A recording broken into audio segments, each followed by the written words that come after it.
Hello, hello, hello. It has been a minute. Chat, how are we doing tonight? Welcome back. I am MJ, streaming from the MJ Gaming Network, and you are tuning into Across the Board episode 1. Monos, shout out. Thank you so much. Appreciate that in chat. Across the Board episode 1. This is a photo finish live stream where I will be discussing both news of the game as well as my stable, my horses, and hopefully yours and your performances eventually. But tonight's episode is going to be focusing solely on an overview of the game for people who may not be familiar. I'll be discussing my stable, why I built it out the way that I did. And lastly, we'll be talking about some race selections. So Doughboy in the house, welcome Doughboy. Doughboy says, what is a photo finish? Already with the jokes. How you doing? Good to see you in chat, Doughboy. Missed you. Let's see who else we got in chat. If you're in chat, say hi. It's been a minute. It's been about 5 months. Before we get started, want to give a shout out to Misclick and Stens31 in chat. Or sorry, 2 recent follows. Appreciate you very, very much. Ryan, thank you so much. Appreciate the support that you've given me over the past few weeks. Yo, Misclick, what up? Long time. Exactly, Doughboy. Exactly. So before we get started tonight, I want to just throw out a quick disclosure. At the time of the stream, I've not been compensated in any way by Photo Finish Live. The views presented tonight are completely my own. My stable has been funded and created with my own money. Nothing that is said tonight is financial advice in any way. Please make your decisions on your own. So we're going to start right now. Lucky's in the house. Hold on, before we get going, we got to give a big shout out to Lucky. Lucky, how you doing? Another OG. What is up? Hope you are doing well. Absolutely miss all of you. Man, this makes me so happy. So we're going to get started tonight. We are going to do an overview of the game. We're going to talk a little bit about their website, what Photo Finish is. And yeah, so let's go ahead. Let's just dive right on in. So as you can see right here, we have I have the website up. It is photofinish.live. You can see the link on the bottom banner as well on the site. We'll talk about sign up and a few different options of different types of accounts you can have. It's really one single account, but different ways you could race, I guess would be a better way of putting it. So we are going to start tonight talking about you see their website. You see races going on here. They talk about the Kentucky Derby, crown staking, which we'll talk about at a later time, trainer series. What are trainer horses? We're going to talk about that tonight. And then some Twin Spires ads, VPN ad, and a whole bunch of races going on, as well as the horse marketplace. So everything you could need about Photo Finish is on their site for the most part, which is something that I really, really like, and I think is kind of underrated and not talked about enough with certain projects. Just the quality of the experience that you get on the site, I really personally like a lot. So we're going to start right now by jumping in the Learn to Play section. So here we are going to start just with the basics. What is Photo Finish Live? So the way that they describe it, I'm not necessarily going to read all of these sections word for word. That get a little dry, a little boring. I'm going to do some paraphrasing. Some sections I will read word for word, especially when we're talking about the horse stats, attributes, things like that. But what Photo Finish Live is a play to earn horse racing ecosystem, and I really like their word choice here. It's more than just racing. It is a full racing, breeding, everything going on all at once, and I think they do a good job of placing emphasis, in my experience, on both the racing and the breeding, which is really, really cool. So let's look at where do I start getting set up. So if you see on the bottom banner, you see signup.photofinish.live. Alternatively, you can just go to Photo Finish Live. I put it in chat, and you can sign up. You can create a free account. All you need is a email and a password, and you can get started. You don't need a crypto wallet.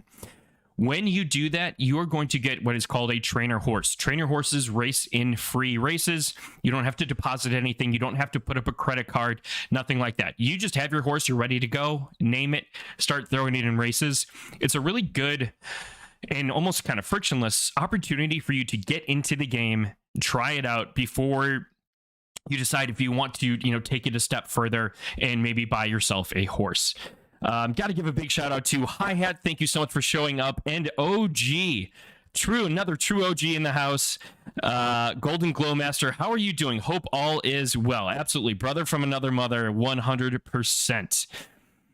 Mono says, finally, someone who can relay information clearly and not some stone skeleton. Nothing wrong with stone skeletons, Monos. Say that 5 times fast. Stone skeletons. I can. I'm going to try. BD Henders, great to see MJ doing some photo finish live. Watched a lot of your Zed content before switching over to PFL for the realism and slower pace. Thank you so much. Appreciate that a lot. Where's the cool horse wine you posted on Twitter? Good question. Very good question. I see we're already asking the important questions in chat. If you do have questions, please ask them. If I don't get to them now, I'll do my best to get back to them at the end of the stream tonight. We'll have a little Q&A section. But yes, the wine is right here. Don't worry. And it's been opened. It is also right here. So chat, cheers to you. Cheers to old friends. Here's to new friends. And here's to some horse friends. Cheers.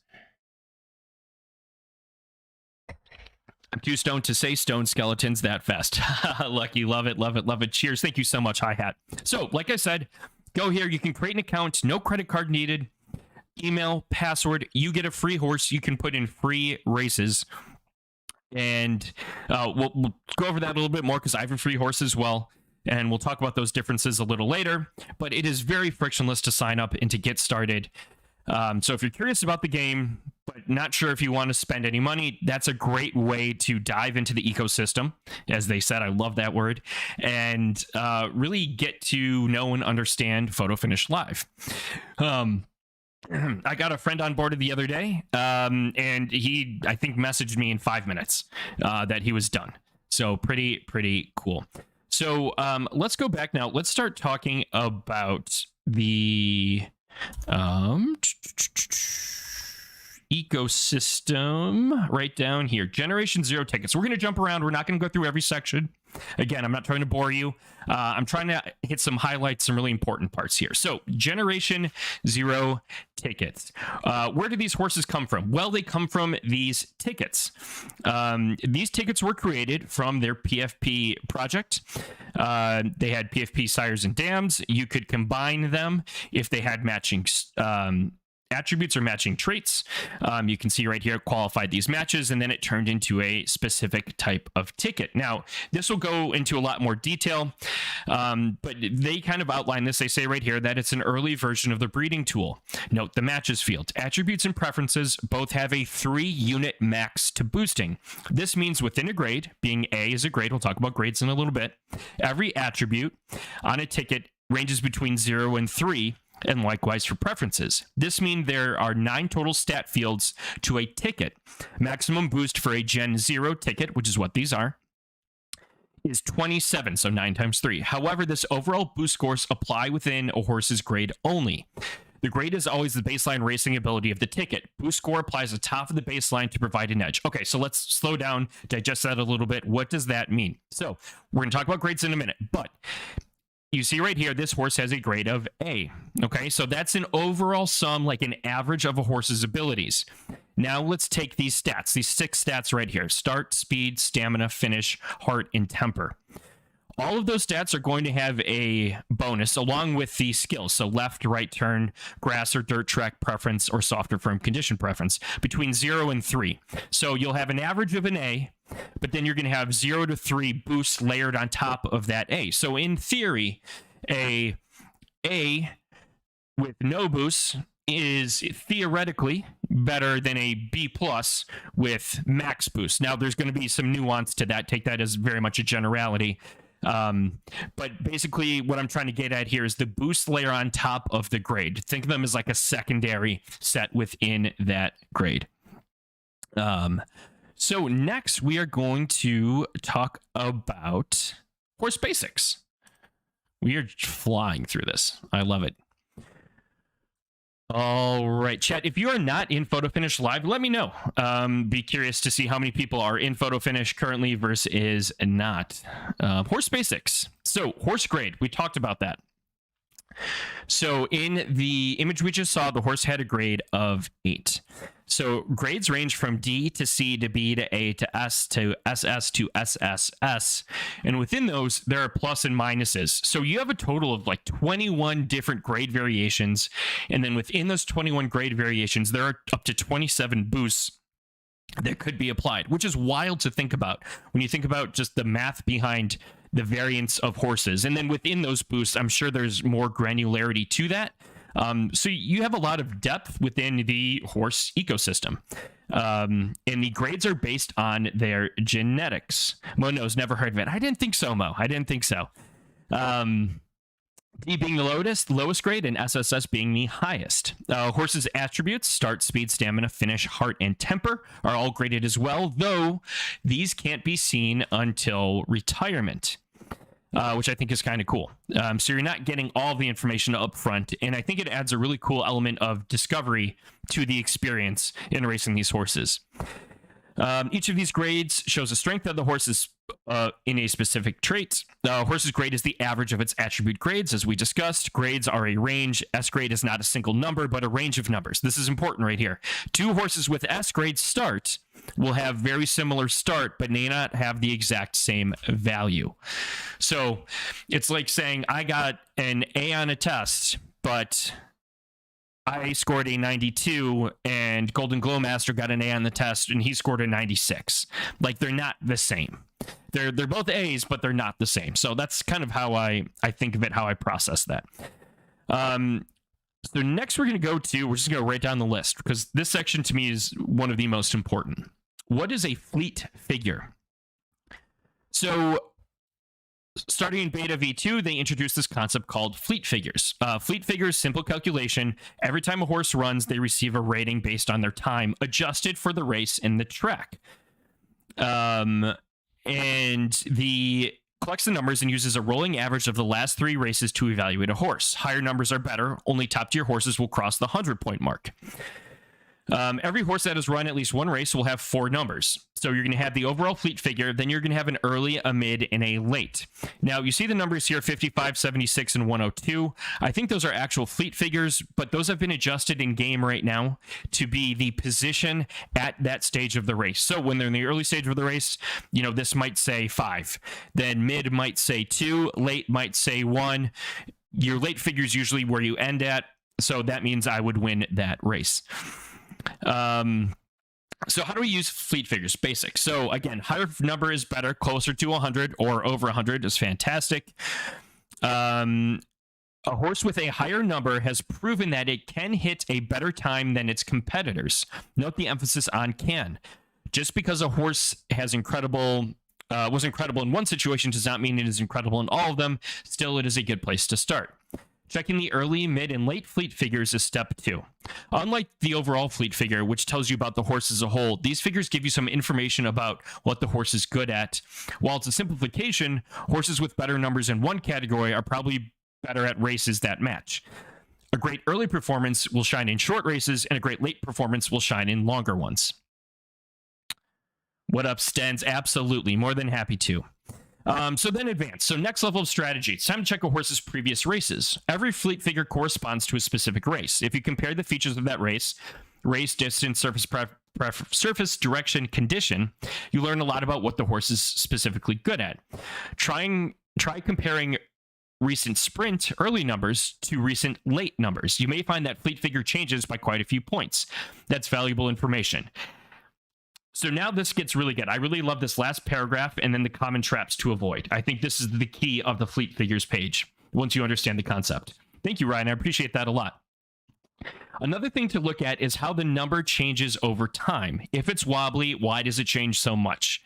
Perhaps someone has a little temper problem. Remember, temper, one of those attributes that a horse can have.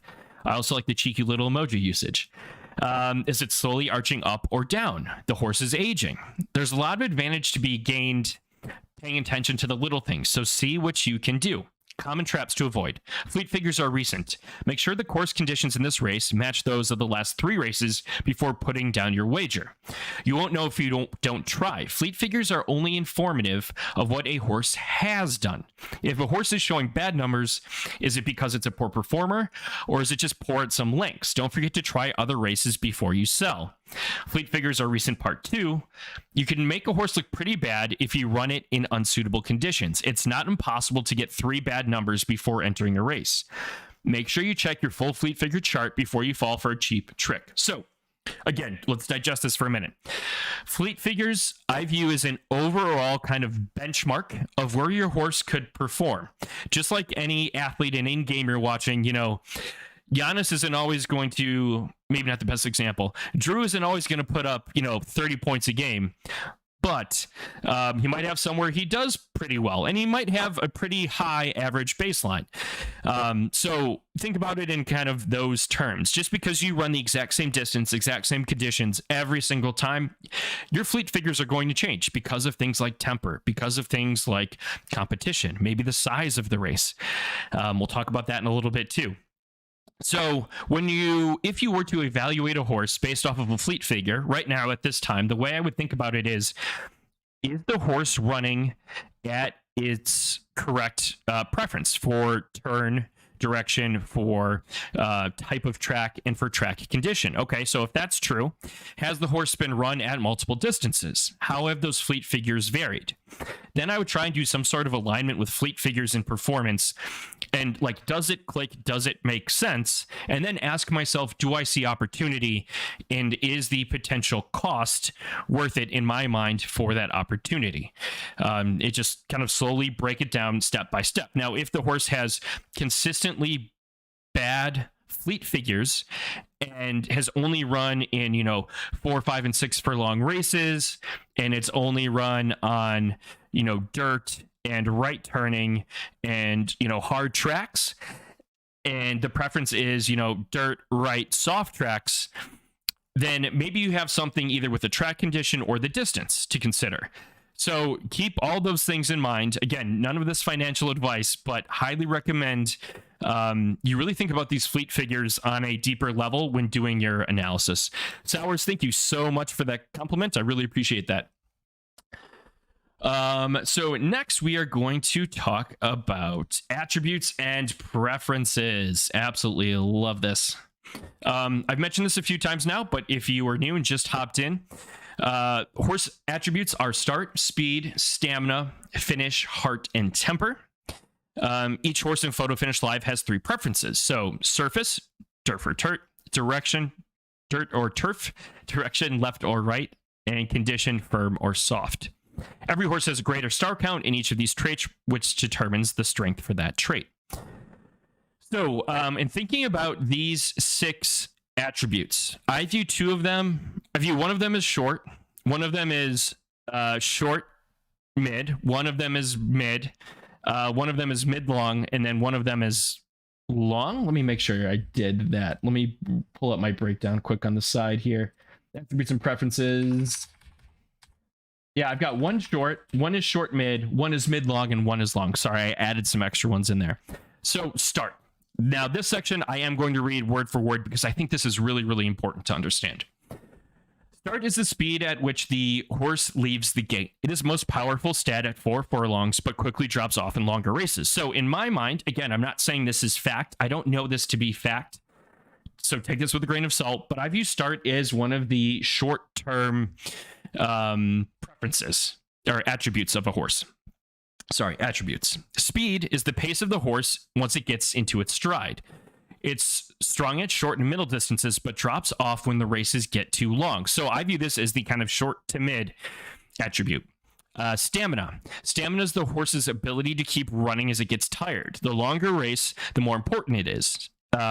It starts to become more valuable in middle long races. So again, they kind of call it out here. So that's why I view that one as a middle long. And then finally, finish.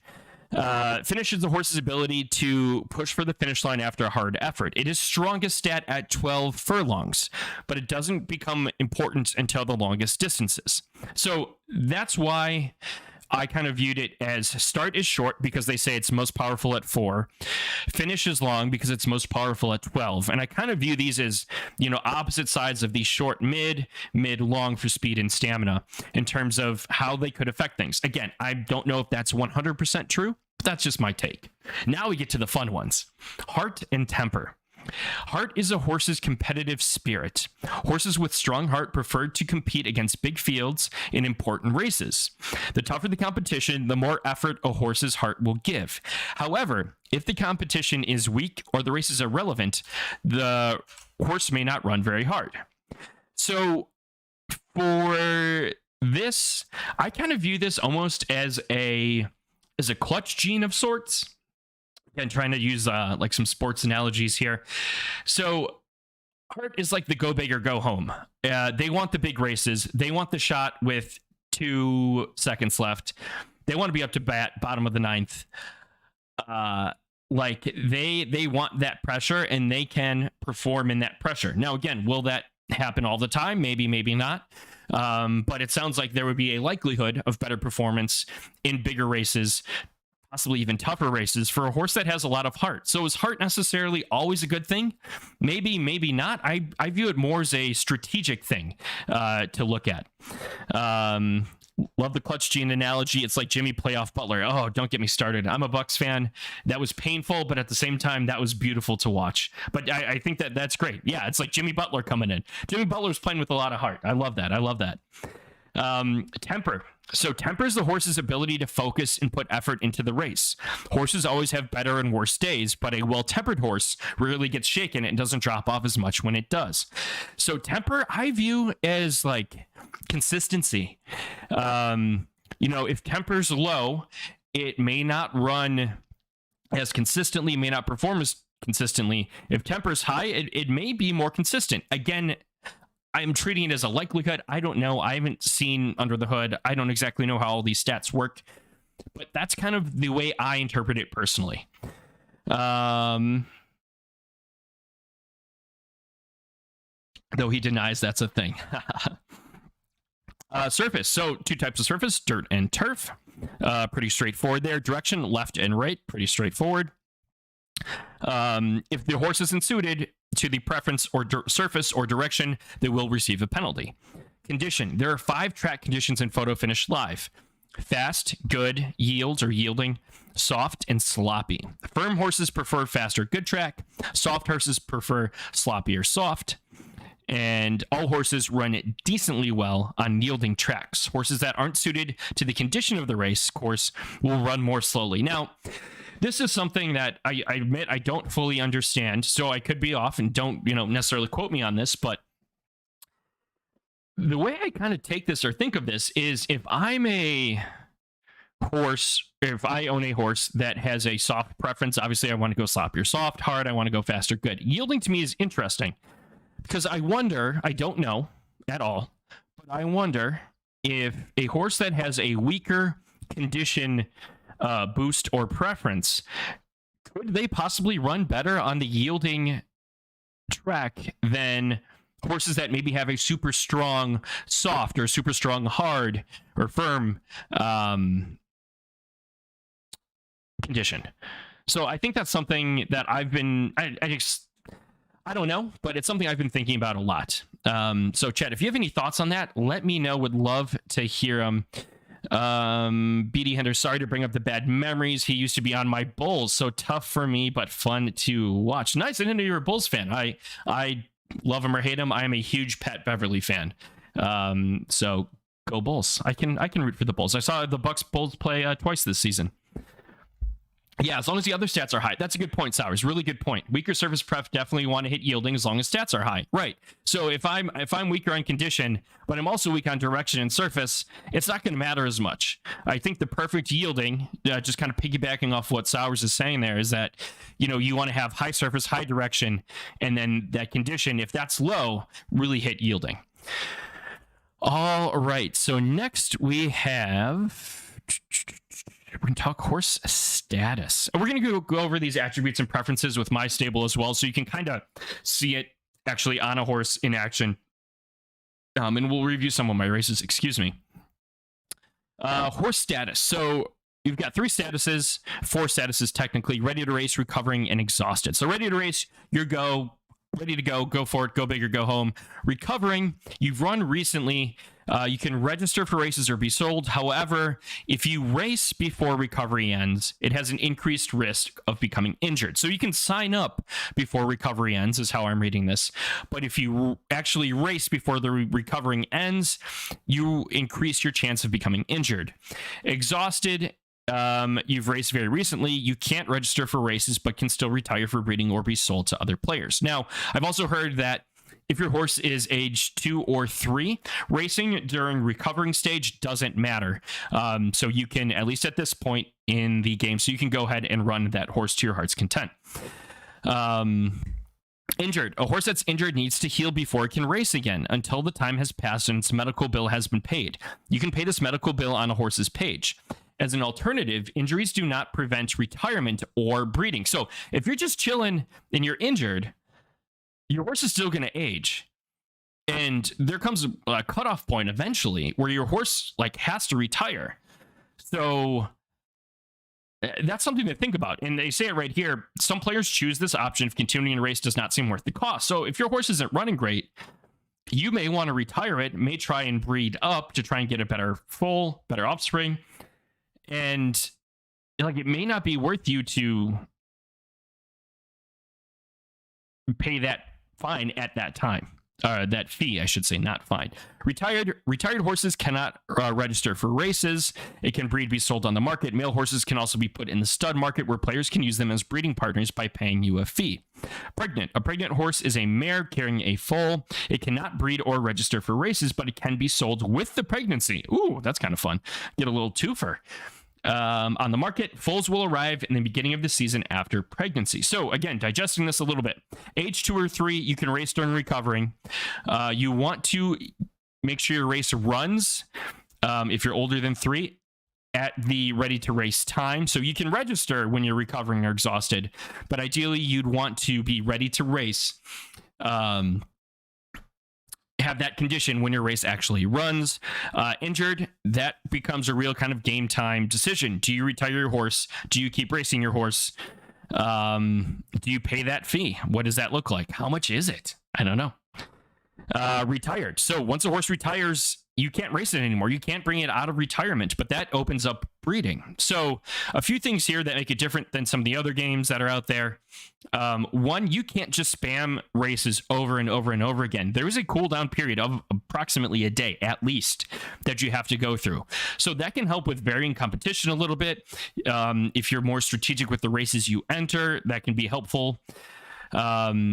And then also, you can't just start popping out little foals all the time. You've got to retire your horses, completely stop them from running. So the strategy in race timing and when to retire, and if you want to breed or not, I think is they mentioned ecosystem earlier. I'm going to circle back to that word. This to me is the horse status is pivotal to the ecosystem within Photo Finish Live, because this dictates everything. When you race, how you race, do you force a race? What do you do when it's retired? What is your breeding plan? Or are you just going to retire and sit on it? So I think this is really pivotal to the word ecosystem that they mentioned earlier when we first started talking about this. I'm going to go ahead and circle back to chat real quick. I see a bunch of messages from Sours.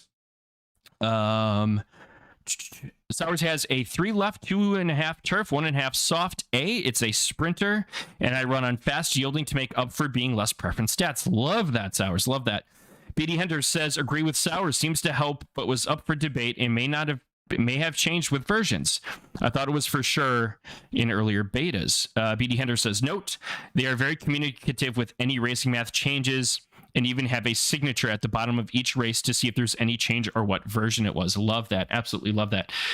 Transparency and communication are huge. And I think from what I've seen of Photo Finish Live, the team has done a really good job of that. All right, so let's talk about horse aging, because that's, I think, another pivotal part tied to status. So as horses age, 2 major things occur. race performance changes, different actions become available. So here's kind of the breakdown. Age 0 and 1, horses are too young to do anything. 2 to 8, horses may run any tier of race. Age 3, horses may retire. So you can retire pretty early. Age 3 to 25, horses that are retired may breed. So your cap on breeding is age 25. Every horse in Photo Finish Live has a peak age. During this time, the horse will run its absolute best. At other times, its performance will be closer to standard. The peak is a curve that can last months or years, which is wild to think about. All of the factors that determine the strength and length of a horse's peak are genetic. And I don't think there are any specific, stats that we can see that would point to, when the horse has hit its peak age. I think you really have to look at performance overall. They say right here, peak information is not visible. Instead, players may deduce it by watching a horse's race performance. So definitely something to consider again. And I think that just really adds to the idea that this really is an ecosystem, because the layer of strategy is racing, it's horse management, and it is breeding. And that horse management piece is so pivotal. Is there a difference between studs and mares? Male horses can begin breeding at age 3 if they are retired. To breed a stud must be put in the stud market. You set the fee. Players pay the fee to you minus a fee whenever they use your horse. When putting a horse in stud market, you can mark it in-house. This means it will not be visible to other players, which is huge. Prevents sniping. I absolutely love that. Instead, will be available to you to breed at the cost of a fixed fee. Love that. Studs can breed until age 25. Be advised, the stud market is only open for breeding during the first quarter of every season, which I believe is the first week. Additionally, once a horse is put out to stud, it must stay there for a minimum amount of time. Choose your fee carefully if you think the horse will be popular. Again, ecosystem, really important. Female horses, mares. Female horses can begin breeding at age 3, again, if they are retired. Mares your own can breed and produce new foals for you. To breed a mare, head to the stud market, find a suitable partner, pay the stud fee, your mare will become pregnant. Mares can become pregnant once per season and always deliver at the beginning of the next season. Breeding is always successful. So that's good to know. Breeding will always work. Both horses must be retired in order to breed. Breeding begins at age 3, and you have the ability, if you have a male horse and a female horse, to breed in-house so that other people cannot snipe your horses. All right, now we're going to talk a little bit about racing and racing basics. Right over here. So difference between race types. So this is another way, again, thinking ecosystem, that you can kind of level the playing field. So, one of my horses is a B+. I know there are S horses on the market. There's a huge gap between B+ and S. So in theory, you'd think, my horse can't perform. Well, that's not necessarily true. So different types of races they have are claiming, maiden, allowance, ungraded, stakes, grade 3, grade 2, grade 1. The list is in order of competition level. More competitive races often have more entrants and bigger purses. Some race types also have special rules. This, I think, is kind of fun. There may be a little nugget or two in here we'll talk about at the end. So, claiming race, special race in which the horse running may be purchased before the race begins. These are the lowest tier of race and are meant for horses the owners do not feel confident in. All horses in the claiming race are purchasable for an amount listed before the race. If a horse is purchased in a claiming race, the old owner receives the prizes, any prizes won during that race. Occasionally, other race types can be claiming races. If they are, they will be clearly marked. Maiden race is a special race that only accepts horses that have never won a race before. It is often the first step towards discovering the next big champion. Juvenile races are not considered a special race type. However, if you see this term around, it refers to special races that are exclusively available to 2-year-old horses. Cool, nice. These races are particularly cheap and exists to help owners test and appraise young colts and fillies before the big racing season at age 3. So, a few things here. For my stable, which we'll talk about in a bit, I've been almost exclusively racing in maidens. My horses haven't won any races yet. That's okay. I'm not totally discouraged. But I'm choosing maidens because it's a lower price point to enter for me. And I'm still kind of very much in my discovery phase for the horse. I don't want to throw it into a bigger pot and roll the dice. I'm still in my very early data collection phase of things. The other thing that stands out here is the juvenile races. So why is this last sentence in here? Well, one, I love that they're going to be even cheaper, but before the big racing season at age 3. So are we going to see a big spike in performance come age 3?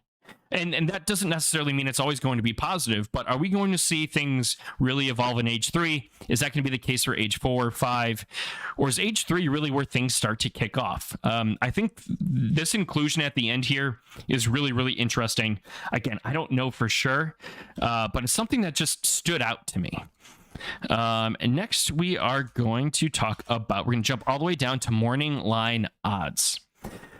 So when you go to view, enter, pick winners on a race, you're not the only person at the track. In addition to players, the track has an odds maker who attempts to put odds on each horse entering the contest. Here's an example picture. We'll circle back to this in a minute. The odds maker is pretty smart, but they aren't perfect. They can only see as much as you do, so they judge horses based on fleet figures and the horse's overall grade. They also check the horse's race history to get a sense of how well they've run before. The more races a horse has run, the more accurate their odds are. However, the odds makers isn't exactly trying to predict the winner of the race. Morning line odds are a prediction of whom the spectators will pick for the win. If a horse has won recently, won at this distance, or is a fan favorite, the odds maker might favor it. Keep that in mind if you're trying to pick for yourself. So, some things to consider. If I were to, evaluate or look at this race, just face value, super high level, right? I can't click into any of these horses to see individual fleet figure data or past race history. But, I'm seeing, 6.27 odds for Where's My Sulky? 671 for Super Freaky, yeah. So 80 fleet figure, S minus, 86. All these horses are S minuses. So let's take that out. If there was A minus, B plus, and a B in a race, I'd expect those odds to be very different, favoring the A minus. So I feel like there's some degree of level field because these are all S minuses, but an S minus is not the same as all S minuses. They're within kind of a band, okay? But then I jump down here to Necron Nemesis, and I noticed that has a fleet figure of 85, which is the second highest, but has odds at 8. So not the favorite. Now, why could that be? Could that be it's raced poorly, it's raced in these exact conditions and distance and hasn't done well? Or is this somehow a potential opportunity to bet on? I'm not saying you should bet on it, but in this case, I would be curious to look at Necron Nemesis and that horse's performance. Has it run the same conditions and distance? How has it performed? 85 fleet figure for this field feels pretty strong. So just something to consider here. Even worse odds in this 813 for Reaper's Despair with 84 fleet figure. So this is something that I personally want to explore more. I can't say for certain. None of this is financial advice, but that's something that's just kind of piqued my curiosity a bit when I was reviewing this and going over this. Now we're going to talk about good old Solana, navigating Solana.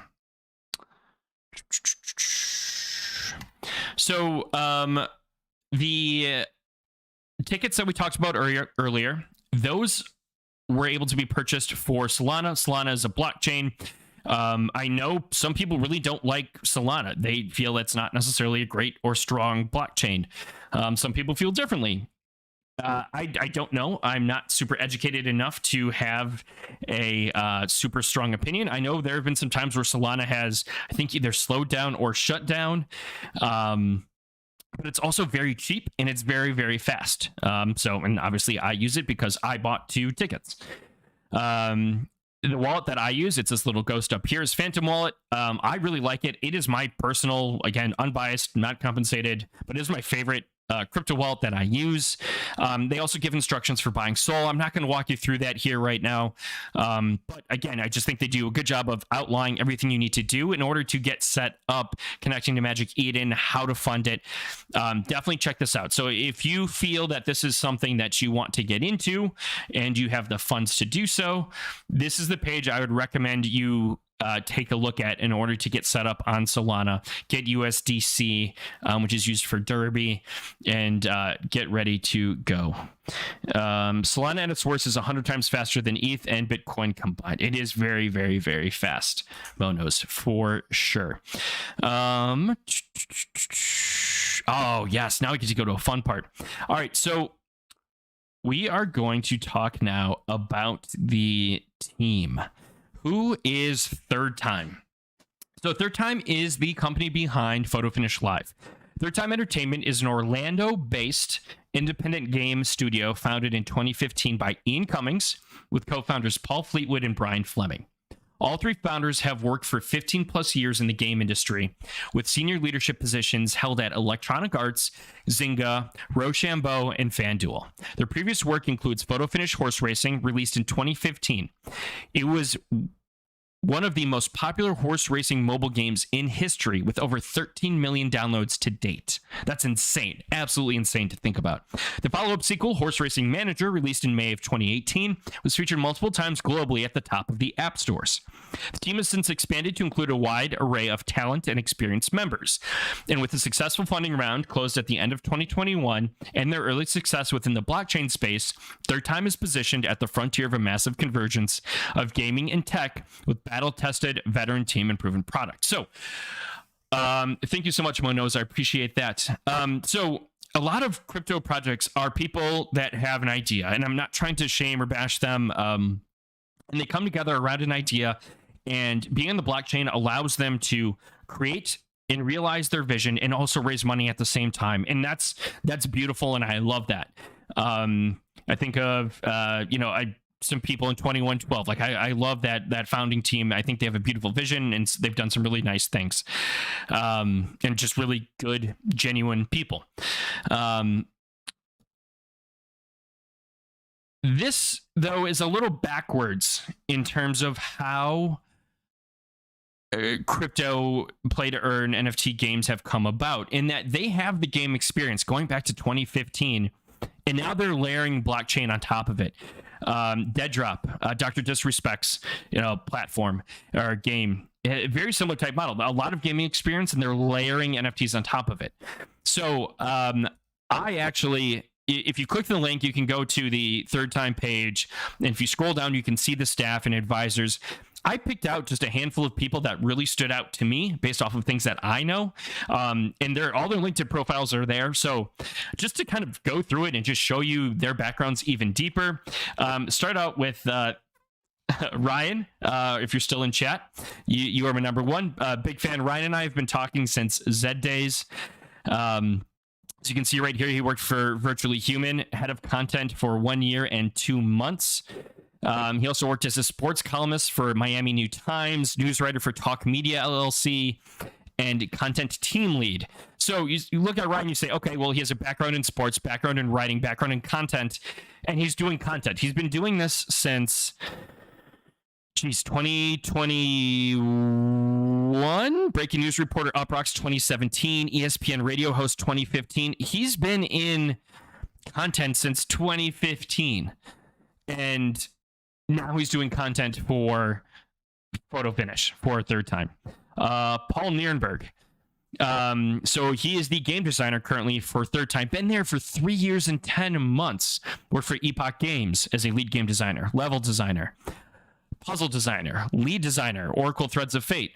So again, design going back to 2017. It wasn't just like, hey, you're an intern at, EA for a month. Here, cool. Our staff is from EA. No, this is like real. Oh, Paul is gone. RIP. Sorry. But the point stays of that was just announced, wasn't that? That the backgrounds here are rich. So we look at Christopher J. Vance. principal developer for the past 5 years and 10 months. So familiar with the product, familiar with the team, like knows what they're doing. Justin Morgan, VP of production. Been there for 1 year and 4 months. Disney Parks and Resorts, Senior Project Manager of Digital for 1 year. Senior Development Director at FanDuel for 10 months. Electronic Arts, Franchise Development Director for the NBA, Program Manager, Development Director, Tiger Woods PGA Tour 10, 11, 12, 3 years, 8 months. Another 4 years at EA Tiburon, doing some QA work. Like, again, rich, relevant experience. And it's a very common thread. Brian Peganoff, as an advisor, as advised on Glue Mobile, Deutsche Bank, and Third Time, like just absolutely wild. Brian Fleming, talked about him earlier. So 7 years at Third Time, one of the founders. Art director and game developer at Zynga. Interface designer for EA for 6 years. FanDuel, art director, UX director, 7 years. Again, long-lasting, highly relevant, very deep, rich experience. Paul Fleetwood, technical director, Glue Mobile, 2 years. Chief technology officer, 1 year. Also spent another 3 years as a studio technical director. FanDuel, 8 months. So EA for 5 years. Tiger Woods, 12 for PC. Lead server engineer, lead server engineer, lead server engineer. Developed online functionality. So again, just consistently rich. And then finally we have Ian, CEO and extremely open, communicative, and just, yeah, he seems like a very nice, genuine guy. That's my take. But the staff as a whole, very, very rich, very, very deep experience. Interviewed by CBS Evening News in 2008 about motion capture. Playmaker Control helped design that in the Madden NFL series. Like, I just absolutely insane backgrounds. Again, rich, relevant backgrounds. Yeah, seriously, bunch of show-offs. A bunch of show-offs. All right, so that concludes our overview. Breeding, we'll talk about it at a later date, but now, so let's jump in. Let's take a look at my stable. And I can walk you through how and why I constructed it the way that I did and kind of what that looks like. Any other questions, chat? We are kind of winding down a little bit. We're going to go over my stable and race selection. And yeah, then we'll have some time for some questions if you have them. If you do donate, I just want to say, please let me know in chat because I do not get notified. I believe there's something that pops up that says, hey, if you want to donate to my Sol wallet, all donations are greatly appreciated. They go back to ultimately buying assets, getting into races, and which feeds the content wheel that I have going here for MJ Gaming Network. Also, there are certain fees associated with things associated with streaming and content creation, so it is greatly, greatly appreciated. Whether it's 1 penny or $1 million, everything is truly appreciated. But please, please, please let me know in chat if you do donate. I would love to properly thank you. What up, Purple Jesus Juice? All right, so let's take a look at my stable. Perfect. All right, so when you kind of have a stable, you get this, your silks up top. You can see my horses right here. I've got Hakanai, who's registered for a race a little later tonight. Wabi-Sabi, B+, and then the trainer, Timmy Trainer. So if you create an account, again, no credit card needed. You just get a free horse. You can name it. I named my Timmy Trainer, and it's a great way to learn and understand the game and decide if you do want to take that next step going forward.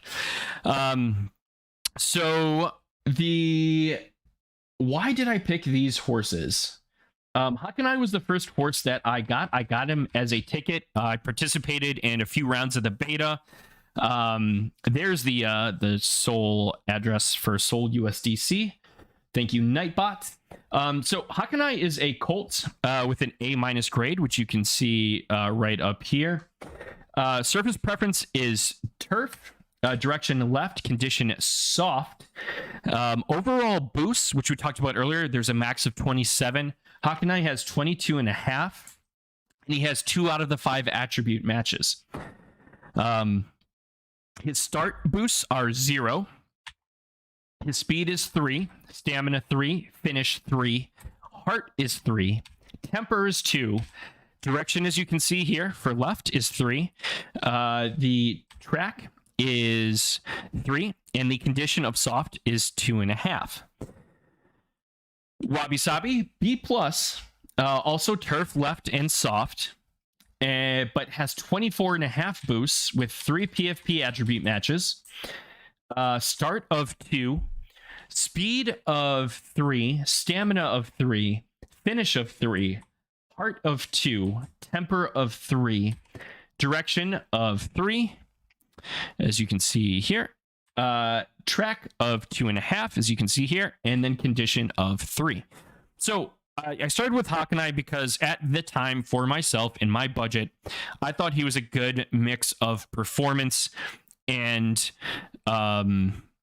price for me, for what I had. I don't remember what I paid off the top of my head. I can definitely pull that for a later stream. Wabi-Sabi, the price for Phillies was just insanely high. So it was tough for me to get anything above a B+, but I really just liked all the boosts that she had. And I noticed just a ton of similarities between her and Hakanai. So my thought at the time was, hey, like these could be an awesome breeding pair. Both have the same left turf soft. Both are very strong with those, and both have a decent amount of near identical, if not the same, attributes, with the only real difference being Hakanai just being a very weak boost added on to start. So I did breed once in the beta, and I ended up with an A-grade horse, which was super, super exciting. So hopefully my theory and strategy will pan out. As you can see with Hakanai, we have 3 starts, 1 place. Same thing with Wabi. They're like following each other. Like, it's kind of weird. They both, I think, got the same position in their first race, got the same position in their second race, and might be the same, if not off by like 1 in their third race. It's absolutely wild. And then Timmy Trainer with 2 places in a show. But again, so this is free. I don't get anything from that. But let's take a look at what that is like for those of you that maybe aren't in yet but want to get in. So if I click Timmy Trainer, you see instead of a grade, there's a T. That shows you that this is a training horse. Training horses only run against other training horses. So you don't have to worry about getting smoked. And you're also not paying anything. So don't have to worry about that. Here you can see the races. And you've got some really great analytics and metrics here. Top 3 finishes, races entered, win place show by distance. So, okay, got some 7 and 12. And, if we look at this, so this is a maiden.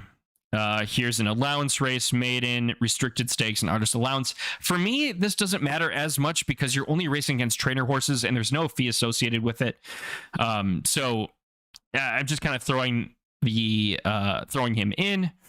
You can see right here, there are things called trainer points. So you get those if we click free races on the side here and scroll all the way up to the top. Oh no, right here. You're going to see that I have 25 training points. I'm off the Roman Road 70, the leaderboard here. But there's currently, I believe, a giveaway going on Twitter. If you, enter in, you respond to the tweet, you add in your stable name, and you tag someone, you can be entered to win, I believe, some cash for that. If we have time at the end, I will let you know. I will throw that in. Big shout out to Doughboy. We've got a Lucky in here. I'm not sure which Lucky that is, but we've got 2 Doughboys. Gulf Coast in here. See Eisenhart, other names that ECS, I recognize, Shady Grove potentially. Very, very cool. So congrats to all of you. Going back to my stable and my horses. So let's talk a little bit about race selection. Also, I appreciate that Hakanai is not brown. He really stands out on the track. He's my guy. He is my guy. So we see here career earnings, largest payout. win place show. You can still earn, I believe, if you finish 4th. That's why his career earnings is higher than that one place. You don't make your full entry back, but you get something at least.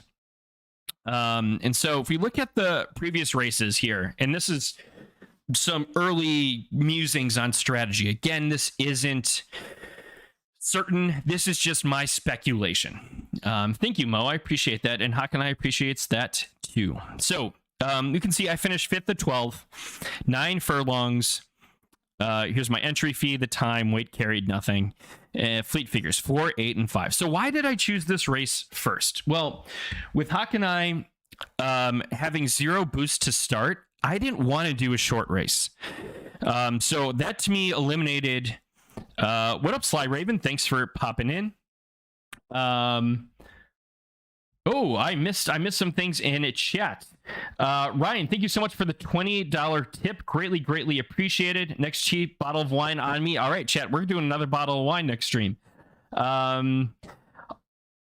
I'm so POV. Thank you for the follow. And FDog4, thank you for the follow. If I butcher any of your names, please correct me. Please correct me. All right, so why did I pick this race? So with no boost to start, I didn't want to do 4, 5, or 6 furlong. So I wanted to focus on 7 through 12. Hakanai has really, outside of start being 0, all stats attributes are 3 except for temper and condition.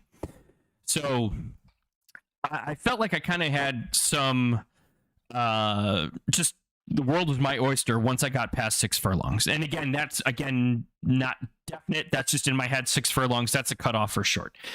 Thank you, Sours. I appreciate that. Hey, Scuba Steve, welcome. So I finished 5th at 12. This was heartbreaking, absolutely heartbreaking. But let's think about why this could be. So let's take a look at the race. This was A- graded, so at most A-. There's a B in here and a B+. And you can see they actually beat 2 A-. That's wild to think about. I didn't have the best odds. I didn't have the worst odds. And I can't say for certain, and I'm sure there's so much more to this, but the thing that stands out here when we go back is that the track is yielding. And if I have that strong boost in soft being 2.5, I'm thinking he would do better on soft. So what did I do race 2? Same distance, because I felt like that was a good kind of middle point. Same turn direction, also turf, and now soft. And look at this, 2nd out of 12. 9 furlong, same entry, bigger winnings. Fleet figure went up by 1, same early, different mid, 2 and 2. So both these races had 12 horses.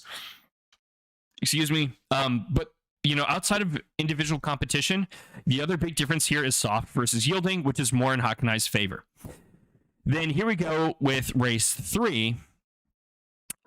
This was kind of a admitted, I just want to try something, because I knew that this was not ideal. There was a chance of, I think rain was like super low, but I knew this wouldn't be great. And this also had smaller finishes. So again, good favors harder tracks, harder preference. And you can see my fleet figure, despite being the same distance, same direction, same surface, dropped from 72.73 to 61, a 7.56. So in my mind, again, this is all speculation, this is potentially 2 reasons why behind this, and I don't know for sure. But I see good, so that's not Hakanai's preference. And I also see 8 instead of 12. So I wonder if there's a slight heart factor in there where the competition, there aren't as many horses. Hakanai's going to be like, meh, I don't really feel like running as hard. So those are just 2 thoughts that I have right now. Circling back to chat right here. Sour's very decent starting 2 pieces. Thank you so much. One thing a lot of people don't do is look at each of the horses you race and the tickets and stats. And exactly. I think that's really important. It's going to be time consuming, but I think that's really important. And that's something I plan on doing to do that and then apply some sort of grading metric of my own to that, whether it's triple S is 9 and D is 1, and then 27, triple S plus is 27, and then D minus is 1, and then multiply that by attributes, and assuming alignment is the same, something like that is kind of what I'm cooking up in my head. Sour says just use fleet figures. Absolutely, you could use that too. Absolutely use that too. It's a strength of fields. I like that. I like that a lot. Sly Raven, thank you for the follow. Really, really appreciate that. I want to use fleet figures, but I also want to take it a step further. Maybe I'll find there is alignment there, but I just feel like the depth is piquing my curiosity. So what am I doing now for in V3? I'd add them all up, divide by the number of racers. Oh, that's cool. I like that. Oh, so if I'm understanding you correctly, Sours, you're trying to get like an average fleet figure for the race to determine the quality of the race. Waiting for more data on live. Very cool. Would love to hear more about that. So for the next race,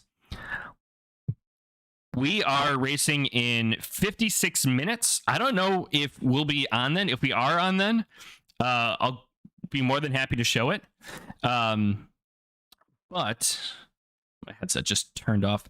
So I'm going 12 furlongs. I'm mixing up the distance. Hakanai has speed, stamina, finish, heart, temper, I think, to last that long. And left and turfed. And we just got the confirmation, chat. It is soft. Chat, I am so excited for this race. I think it was like a 60% chance of rain. I'm very excited for this race. Give me a big field. Who do we have here? Let's take a look at this. 12 furlongs, 11 out of 12 horses. It is soft. Chat, I'm feeling good. I'm feeling real good right now. We didn't talk about this earlier, but if you live in a state where it is legal to do so, you can place wagers on win, place, or show. You can see the odds right here for your wager. And then you can also see if you've picked what that looks like. So, okay, let's take a look. Hakanai, number 1, first in the race, gate 1, rocking the red. 966, okay. All right, so the odds display shows information about win picks on each horse. Other selection types can be examined via pick pools. Live odds, the top number, display the current multiplier for successful win type selection on each horse. Numbers do not lock in until the race selection window closes. Morning line odds are prediction of how the crowd will pick based on previous performances. The more races a horse has run, the more accurate the prediction will be. So I haven't run very many races. I've run 3. I haven't run any at 12. I've got a 68 fleet figure. Let's take a look. So 966, 922, 88. So right now I'm in last. 82, 8. Woo! Okay, so second to last. I'm predicted to get second to last in this race, chat. Second, I was feeling so good. Now we're in trouble. Let's just hope. Let's chalk this up to Hakanai hasn't run a 12 furlong race yet. Outside of maybe this distance just not being great, the stars are aligning, and definitely going to use those fleet figures to see how it's going. So let's see if we can find a race. So Hakanai's already registered. Again, you can only do one race at a time. We've got Timmy Trainer and Wabi-Sabi. So I'm going to see if we can enter in a race right now on chat. Before we do that, though, I've got something in my inbox. Let's check that out. Let's see, stable financials, track ownership. I don't have that yet, but I have Crown from entering in paid races, which I can then stake and I believe get Derby. Stable statistics, so winnings, entry fees, stud fee collected, net marketplace earnings. I mean, look at this. This is detailed. This is beautiful. I love this. In lifetime, season 1, season 2.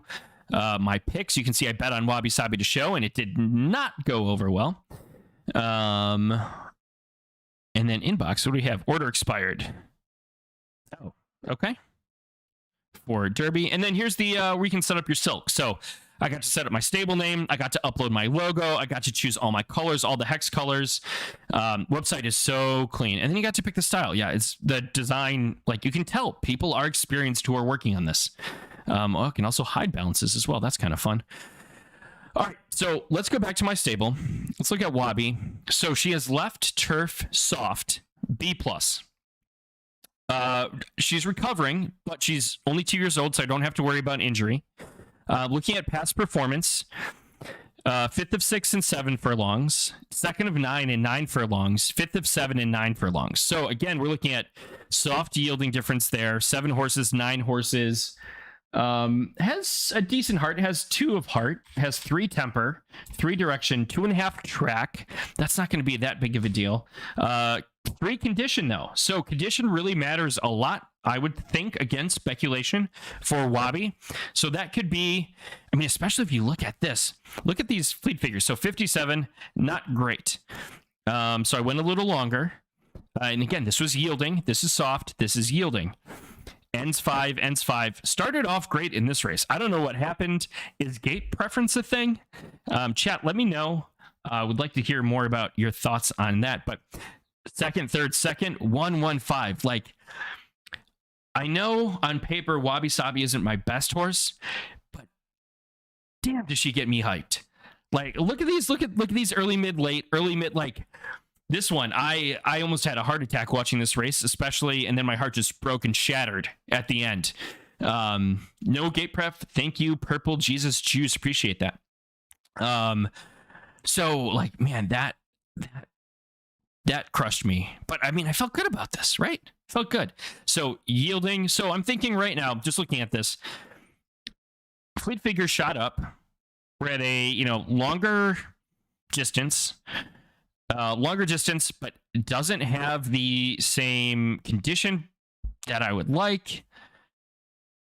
Maybe that attributes for some things. But Wabi also has a decent start of 2, so we could also probably go shorter. So I think I have a little more room to work with Wabi in terms of distance preference. So let's try and find a race for Wabi-Sabi. Really easy, find recommended races. So it's going to automatically populate a list of races that hit left turf soft, or left turf at least for Wabi. However, you can also create your own filters. So I created mine for Wabi-Sabi. I created one for Hakanai too. We'll take a look at, what this, called it Wabi-Sabi, allows grade B+, type of race maiden. Again, low cost, hasn't won a race yet. To me right now, this makes the most sense. Track surface, turf, track turn left. And so from there, I'm going to start clicking through. We got something from Stens in chat. I would have tried to sprint next based on the early mid lead and fading late and chalk up the rest of the performance lack of preferred condition. I think that's a great point, Stens. I think that's a really, really nice point. So let's look short and let's look soft, and we've got left and turf. So what I'm going to do here is I'm not just going to enter in a race. Like, here's one, 100% chance of rain, probably going to be soft. This looks great. No, I'm not going to do that. Even though it is 6 furlongs. Why am I not going to do that? I'm going to click this Rex, this requirements button. And what that's going to do is that's going to pop up this little window here. Click on everything on this website, chat. Just click everywhere.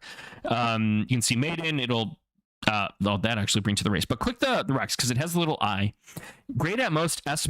I think Wabi would get smoked here, so I'm going to stay away from that. So I'm just going to click through these. This is how I go and pick my races.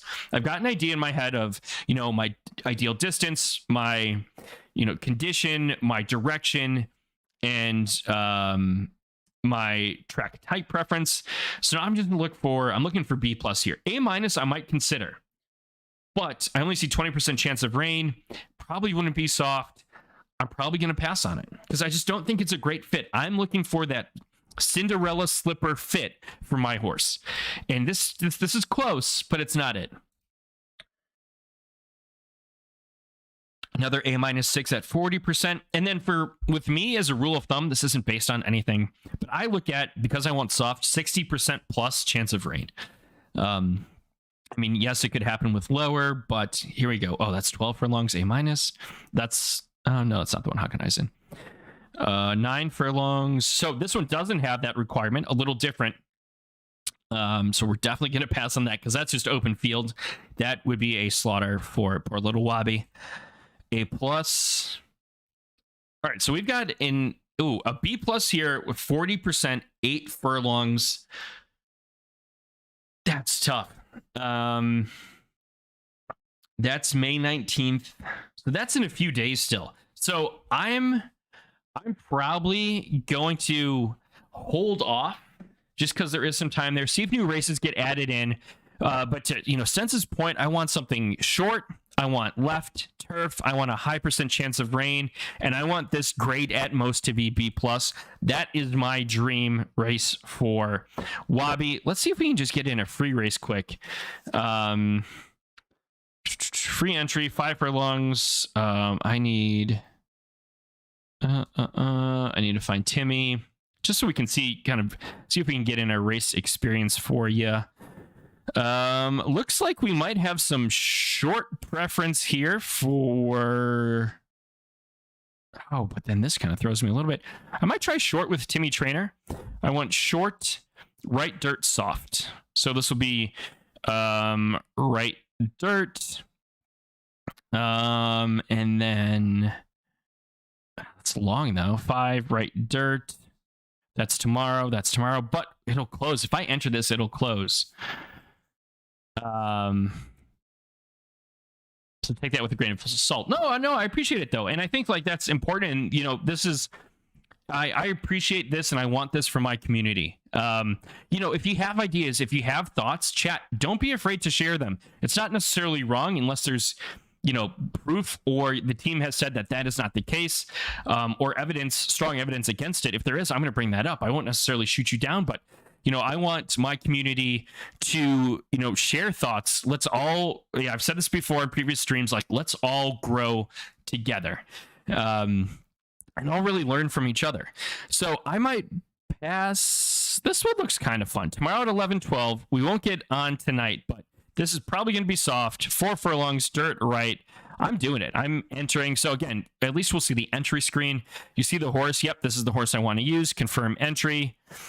And boom, the horse is in. So when you enter, you're only going to see your horse's name. You won't see the fields until the pick selection window opens. So definitely something to consider there. You can't necessarily scout the competition ahead of time, which I think is also really cool and adds a really nice layer of strategy to things. So let's see. Just want to check my notes here. All right, so we're at the portion of the night where we kind of go back and we can just kind of recap things a little bit. Chat, if you have questions, whether for me or for other people, we've got some incredibly knowledgeable people here in chat. Throw it out to them. Let's all keep growing. So kind of in a recap, want to just talk about what we discussed tonight, as well as talk about the future of Across the Board and what this show is going to look like. Episode 1 is a little different. So when I do my first, I've done photo finish streams in the past, but when I do my first stream, it's always an overview. And then, starting with stream 2 onwards, usually it gets more into specific segments. So I'll be talking about ideas that I have, things that I'm thinking about, like I did a little bit tonight. I'll be updating you on news within photo finish. Whether that be, events that they're having, big tournaments, or, actual updates to the game.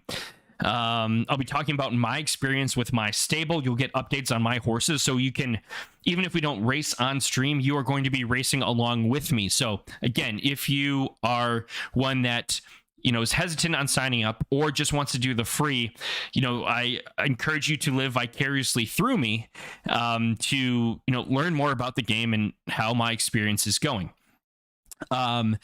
Future shows, we'll be talking more about breeding. We'll be talking about funding the account and Derby and Crown and what those do.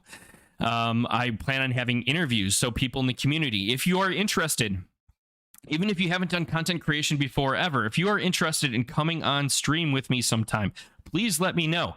Definitely drop me a follow on Twitter. We can communicate there. That's probably the best place to reach me, is in Twitter DMs. I'm on Discord, can respond to Discord DMs, but I'm not super active in actual Discords themselves. I get updates on news and things like that. I pop in, but it's more of just kind of a lurking in there more than anything. And so that's kind of what the future of Across the Board will be. So news, updates, follow along, and a lot of strategy. So I've got a multi-page Google Sheet, which I've been, when I look over here, have been referencing on notes. I want to show you the things that I'm tracking, what I'm looking at, and how I'm thinking. And, really want to share that with you and, to at least some degree be, pretty transparent with my strategies and my thoughts. Recap tonight, we talked about Photo Finish Live. Tonight was the overview episode, pilot episode 1 of Across the Board. So Photo Finish Live is a horse racing ecosystem. There is so much depth to strategy here when talking about, race selection, horse selection, when to retire a horse, when to breed a horse. Do you want to breed a horse? Who do you breed your horse with? You can't just spam entering races. You've got about a race a day that you can enter. So being selective there is super important, because then, if you do well, you select well, you race well, in theory, again, not financial advice, and this is all speculation, but your horse's value could increase if you enter in the right races and it performs well consistently. That horse is going to look a lot more attractive, in the stud barn or for breeding than horses that are just constantly entered into races. That's just kind of my thoughts on it. Frictionless onboarding. If you want to get started with Photo Finish Live, hit up the signup.photofinish live, or you just visit photofinish.live, click sign up, and you can enter in an email password. And you are set. You're good to go. You get a free horse. You can enter in free races. No credit card needed. No crypto wallet needed. Nothing. You can experience the game, the ecosystem, for free, and decide if this is right for you or not. And then let's see. What else do we talk about? Talked about race selection, being selective with that. Talked about horse attributes and stats. Very important. Looking up those tickets. So yeah, chat, if you have any questions, let me know. Sowers says, thank you. You're welcome. Appreciate you stopping in. I've been on pods. Be happy to come on or whatever and help. Wonderful. Thank you. Appreciate that. Good work. Nice walkthrough. See you on the track. Thank you, BD Henders. Appreciate you coming in as well. Get Stens on. Stens would love to have you on as well. Yeah, anyone in chat, if you'd like to come on for an interview episode, would love to have you on, and let's grow and develop this community. If I'm not seeing anything else in chat, I just want to say I appreciate you all. This has been my first stream back in about 5 months now. I do want to give a shout out to the community before we sign off. First thing is for the Racer's Edge app. It is a wonderful website. You can look up those horse tickets, horse race data. It's a great analytics, great information site. Really, really appreciate it. Highly recommend you check it out. And then also want to give a shout out, and he has been in chat tonight. Mo Knows, streams all the time, does race calls, talks about Photo Finish Live. Drop him a follow on Kick, please. I believe that's his platform of choice. I just put his link in chat. Please, please, please give him a follow. Really appreciate the feedback here, Mo, and I'm so POV. Yes, Mo is the man. Mo's great. Absolutely wonderful, wonderful, wonderful. I will be back next week. I will not be back on Tuesday next week, though I do plan to be on regularly on Tuesday nights at this time. However, 1 week a month, I will not be on at that time. So I'll either figure it out, either do something Monday or Wednesday, most likely, but I will definitely communicate that on Twitter. And for those of you that don't already, go ahead and please, please, please drop me a follow on Twitter.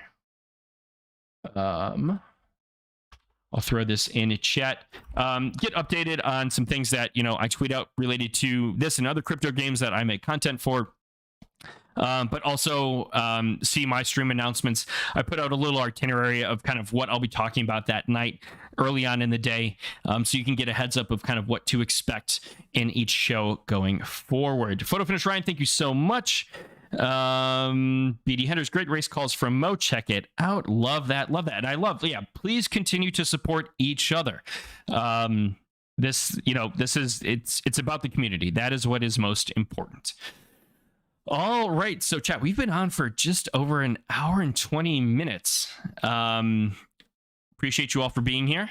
And I will see you next week for another episode of Across the Board. Thank you, everyone. Have a great morning, afternoon, evening.